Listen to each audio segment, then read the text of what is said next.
మధురమైన కబురందిందే కలత పడకు బంగారు పెదవితోటి చెక్కిలిని విరే చెలిమి హాజరు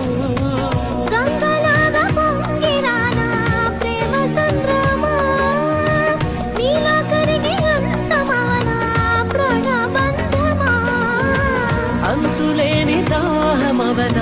ప్రియ ప్రవాహమా నీతో కలిసి పూర్తి అవన మొదటి స్నేహమా